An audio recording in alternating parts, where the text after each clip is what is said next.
20वीं सदी के महान रचनाकार, जर्मन भाषा के विश्व प्रसिद्ध नाटककार और कवि बेर्तोल्त ब्रेख्त उन रचनाकारों में हैं जिन्होंने अपने समय को अपनी रचनाओं में बखूबी रेखांकित किया है।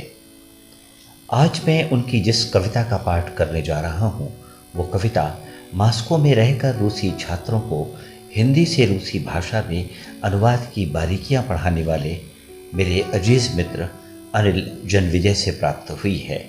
इसका अनुवाद अनिल जन्विजय के मित्र श्री दिगंबर ने अंग्रेजी से हिंदी में किया है। अनिल जन्विजय ने बेर्तोल्त ब्रेख्त द्वारा रची गई उनकी इस लघु कथा को कविता में रूपाकार किया है, जिसकी वजह से इसकी रोचकता और इसका संप्रेषण बहुत बढ़ गया है। मैं व्यक्तिगत रूप से अनिल जन्विजय और श्री दिगंबर जी का बहुत आभारी हूँ। आइए सुनते हैं मेरी पसंदीदा कविताओं की काव्य पाठ श्रृंखला खुली खिड़की में। आज सुनिए बेर्तोल्त ब्रेख्त की वही कविता। इसका शीर्षक है अगर शार्क आदमी होते। मकान मालकिन की छोटी बेटी ने का महाशय से पूछा, अगर शार्क आदमी होते तो क्या छोटी मछलियों के साथ उनका व्यवहार सभ्य शालीन होता? उन्होंने कहा, निश्चय ही। अगर शार्क आदमी होते तो वो छोटी मछलियों के लिए समुद्र में विशाल बक्से बनवाते, जिसके भीतर हर तरह के भोजन होते, वेजिटेरियन और नॉन वेजिटेरियन दोनों ही। वो इस बात का ध्यान रखते कि बक्सों में साफ पानी रहे और आमतौर पर वो हर तरह की स्वच्छता का इंतजाम करते। उदाहरण के लिए, अगर किसी छोटी मछली का पंख चोटिल हो जाता तो तुरंत उसकी पट्टी की जाती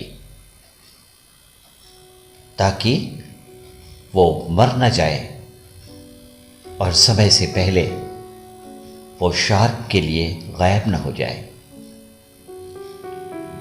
उन्होंने कहा कि निश्चय ही अगर शार्क आदमी होते तो वो छोटी मछलियों के लिए समुद्र में विशाल बक्से बनवाते, जिसके भीतर हर तरह के भोजन होते, वेजिटेरियन नॉन वेजिटेरियन दोनों ही।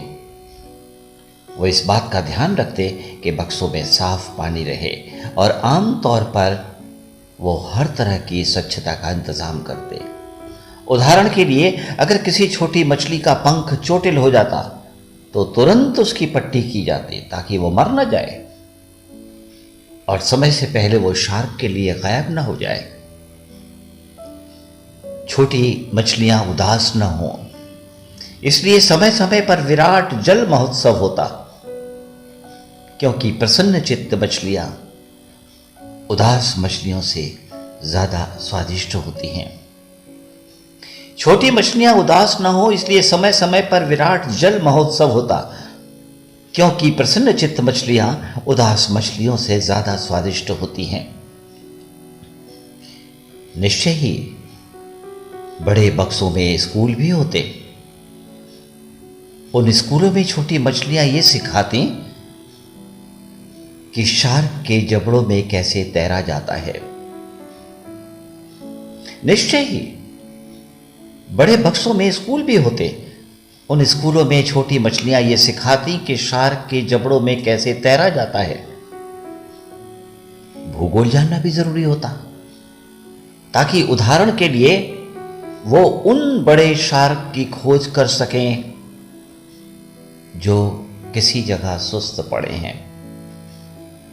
भूगोल जानना भी जरूरी होता, ताकि उदाहरण के लिए वो उन बड़े शार्कों की खोज कर सकें जो किसी जगह सुस्त पड़े हों। छोटी मछलियों के लिए प्रमुख विषय निश्चय ही नैतिक शिक्षा होता। छोटी मछलियों के लिए प्रमुख विषय निश्चय ही नैतिक शिक्षा होता। उन्हें सिखाया जाता कि दुनिया में ये सबसे अच्छी और बेहद सुंदर बात होगी अगर कोई छोटी मछली खुशी खुशी अपने को कुर्बान करे। उन्हें सिखाया जाता कि दुनिया में ये सबसे अच्छी और बेहद सुंदर बात होगी अगर कोई छोटी मछली खुशी खुशी अपने को कुर्बान करे। और ये भी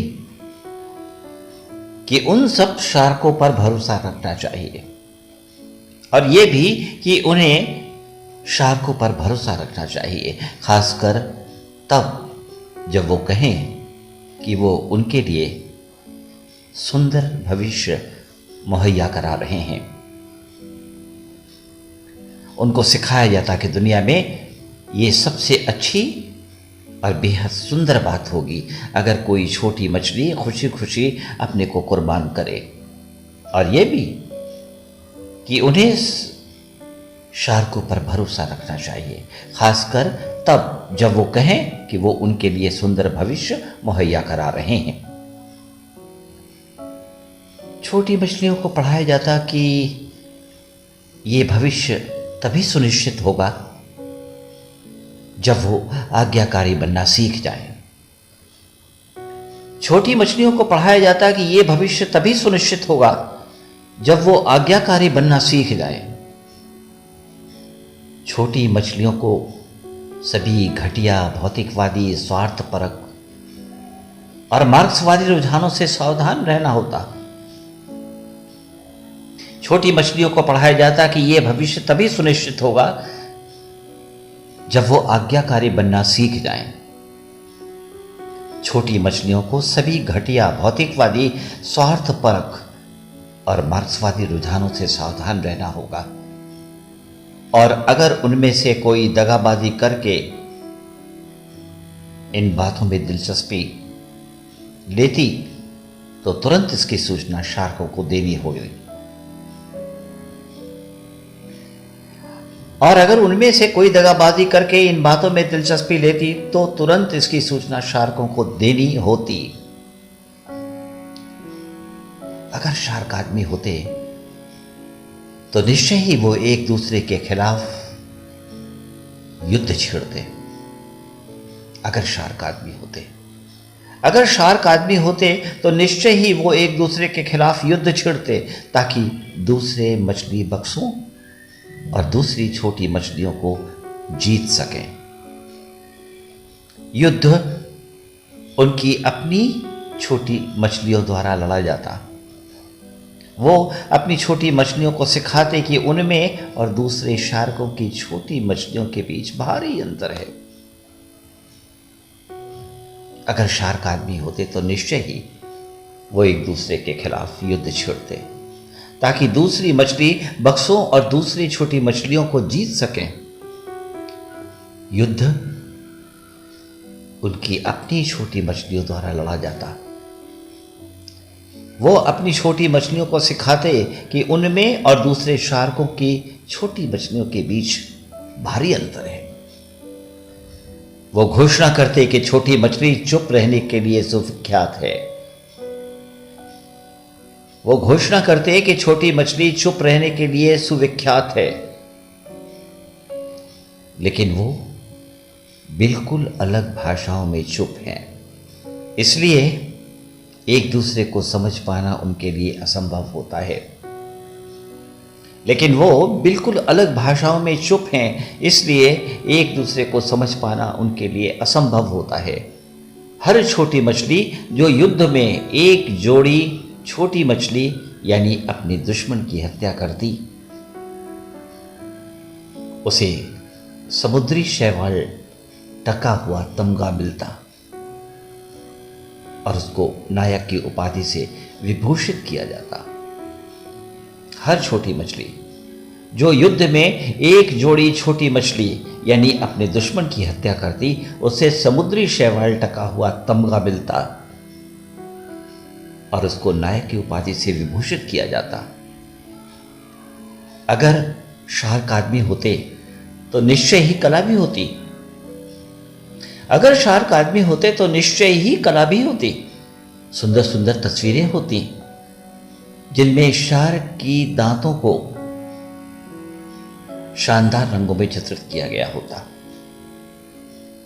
अगर शार्क आदमी होते तो निश्चय ही कला भी होती, सुंदर सुंदर तस्वीरें होती जिनमें शार्क के दांतों को शानदार रंगों में चित्रित किया गया होता और उनके जबड़ों को निर्मल विहार उपवन के रूप में दर्शाया जाता। और उनके जबड़ों को निर्मल विहार उपवन के रूप में दर्शाया जाता जिसमें कोई भी शान से विचरण कर पाता। समुद्र की तलहटी में थिएटर ये दिखाता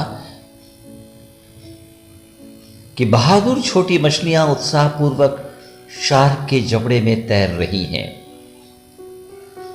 समुद्र की तलहटी में थिएटर ये दिखाता कि कैसे बहादुर छोटी मछलियां उत्साहपूर्वक शार्क के जबड़े में तैर रही हैं और संगीत इतना सुंदर होता कि वो उनके सुर में सुर मिलाता रहता। ऑर्केस्ट्रा उनको प्रोत्साहित करता और अत्यंत मनोहर विचारों से श्रुत छोटी मछलियां स्वप्निल भाव के साथ शार्क के जबड़े में समाती। समुद्र की तलहटी में थिएटर ये दिखाता कि कैसे बहादुर छोटी मछलियां उत्साहपूर्वक शार्क के जबड़े में तैर रही हैं और संगीत इतना सुंदर होता कि वो उनके सुर में सुर मिलाता रहता। ऑर्केस्ट्रा उनको प्रोत्साहित करता और अत्यंत मनोहर विचारों से श्रुत छोटी मछलियां स्वप्निल भाव के साथ शार्क के जबड़े में समाती। एक धर्म भी होता अगर शार्क आदमी होते, एक धर्म भी होता अगर शार्क आदमी होते। वो उपदेश देता कि छोटी मछली वास्तव में केवल शार्कों के उदर में ही समुचित रूप से जीना शुरू करती हैं। एक धर्म भी होता अगर शार्क होते। वो उपदेश देता कि छोटी मछली वास्तव में केवल शार्कों के उदर में ही समुचित रूप से जीना शुरू करती। इसके अलावा अगर शार्क आदमी होते तो सभी छोटी मछलियों की बराबरी का दर्जा खत्म हो जाता, जैसा कि आजकल है। इसके अलावा अगर शार्क आदमी होते तो सभी छोटी मछलियों की बराबरी का दर्जा खत्म हो जाता, जैसा कि आजकल है। कुछ को महत्वपूर्ण पद दिए जाते हैं और उनको बाकी सबसे ऊंचा स्थान दिया जाता है। कुछ को महत्वपूर्ण पद दिए जाते हैं और उनको बाकी सबसे ऊंचा स्थान दिया जाता है। जो थोड़ी बड़ी बात होती उन्हें अपने से छोटी मछलियों को खाने की इजाजत भी होती। जो थोड़ी बड़ी बात होती उन्हें अपने से छोटी मछलियों को खाने की इजाजत भी होती। शार्कों की इस बात पर पूरी सहमति होती क्योंकि उनको भी तो समय समय पर थोड़ा बड़ा निवाला खाने को मिलता। शार्कों की इस बात पर पूरी सहमति होती क्योंकि उनको भी तो समय समय पर थोड़ा बड़ा निवाला खाने को मिलता। और हां, जो छोटी मछलियां थोड़े बड़े आकार की होती वो अपने पदों पर काबिज होकर बाकी छोटी मछलियों के बीच व्यवस्था कायम करती। और हां, जो छोटी मछलियां थोड़े बड़े आकार की होती वो अपने पदों पर काबिज होकर बाकी छोटी मछलियों के बीच व्यवस्था कायम करते। वो शिक्षक, अफसर, बक्सा निर्माण इंजीनियर इत्यादि हो जाती। वो शिक्षक, अफसर, बक्सा निर्माण इंजीनियर आदि हो जाती। थोड़े शब्दों में अगर शार्क आदमी होते तो पहली बार वो समुद्र के भीतर संस्कृति ले आते। थोड़े शब्दों में अगर शार्क आदमी होते तो पहली बार वो समुद्र के भीतर संस्कृति ले आते।